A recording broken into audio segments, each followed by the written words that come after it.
Hey guys, I want to do this quick video. I want to share this folder that I purchased at an antique shop because I think it's really cool. It's loaded with non-sports cards, all pre-war tobacco cards. It's in this folder. Probably somebody put this in. This folder probably is from the 70s, but these cards are pretty awesome. And apparently at one point somebody had them all glued onto these. See, these cards are pasted to this black construction paper, and somebody at some point in time took the pages, put them in these sleeves, and put them in this binder. But the real cool thing about this is this note, typewritten note that came with it. And you can see it says cigarette pictures, Thomas Bell, Baltic, Connecticut. I'm just going to read it real quick for you guys because it's really a great story. So, cigarette pictures came into being about 1910 while I was still in grammar school. At the time, there were several brand names on the market, all with Near East names: Hassan, Meccas, Fatimas, Ziras, Turkish trophies, and more. In order to popularize and increase sales, they came out with the picture gimmick. Most of the kids started collecting them. There were several ways we could do it: buy a pack, bum from a smoker, swap them, scale them, and I had another way: sing for them. On my way home from school, I had to pass a cobbler shop, which was also a hangout for the so-called town bums. It was not really one of the social places in town. These folks would see me on the way and call me in to sing. My father had bought a phonograph and records, and I had learned some of the songs, at least the choruses. In this shop was a shoeshine stand. Someone would boost me up on the chair where I would sing. As I recall, the favorites was "My Wife Has Gone to the Country." After I would finish, they would each hand me a card. I accumulated quite a few in this manner. If we saw a man coming down the street smoking, we would run up to him and bum the picture. If we had duplicates, we would swap them for some that we didn't have. But the best and quickest way to get them was a game that we had invented: scale them. We would mark a line on the dirt street, tow it, and scale them as we would with a smooth stone on water. There would sometimes be 4 or 5 in the game, and the one whose card went the furthest won all the cards.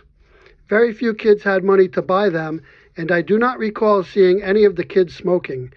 We were led to believe that they were coffin nails, and everyone smoked became another nail in your coffin. The Hassan cigarettes came out first with a set of 40 wild African animals. After a while, they came out with another set of 40 wild animals from Africa, Asia, South America, and Australia. These were followed by a set of cowboys and Indians, and still another of Arctic explorers, and some of their ships or dog sleds, another of American lighthouses. These all came in sets of 40 each, and I had completed sets of all. Hassans seemed to be the most popular. Perhaps they were the cheapest.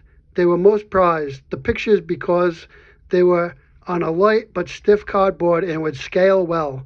Another set of pictures that were popular with us were from Turkish trophies.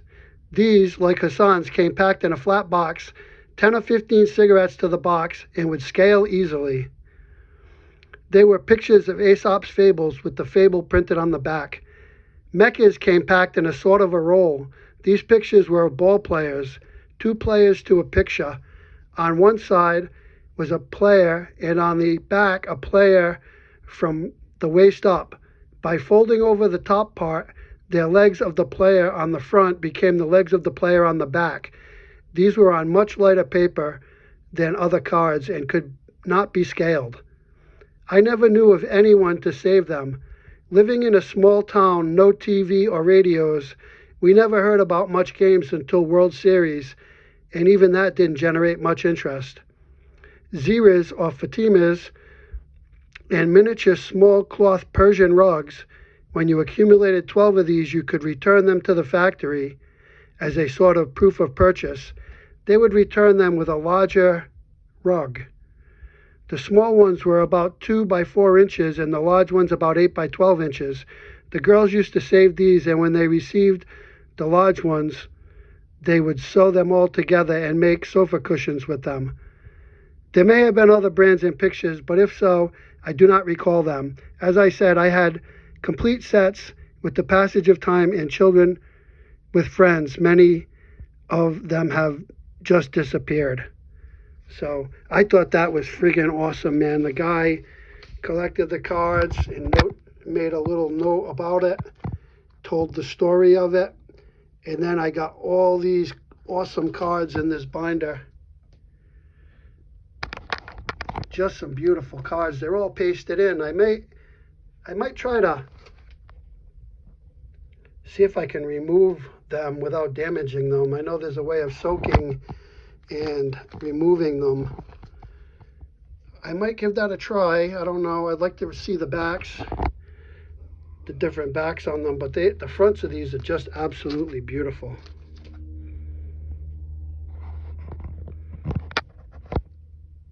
Love the colors. Here's the birds.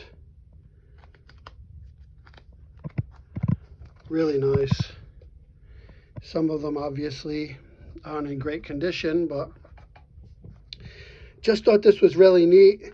The fact that they got all these cards and they're pasted in.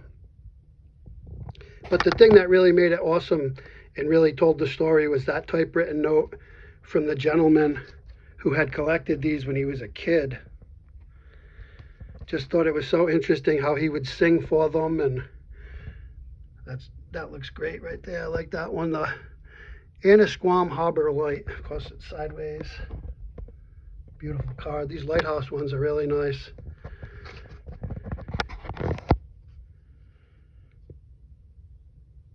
Just fun stuff. This one actually is loose in here, I noticed. So here's this one. That one came unglued. So that's why I think these may come out fairly easily. I just have to research how to do it. Statue of Liberty.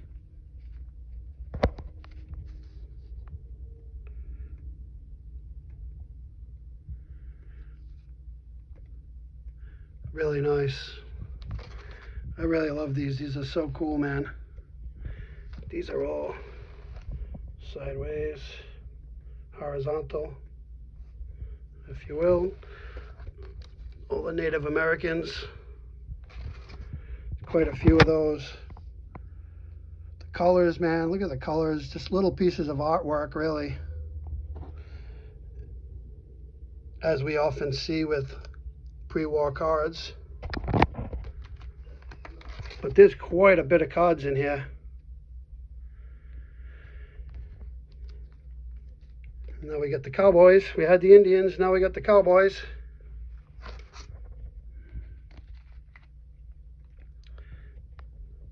And then we got some military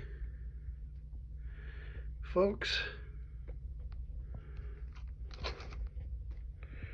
And here's the explorers.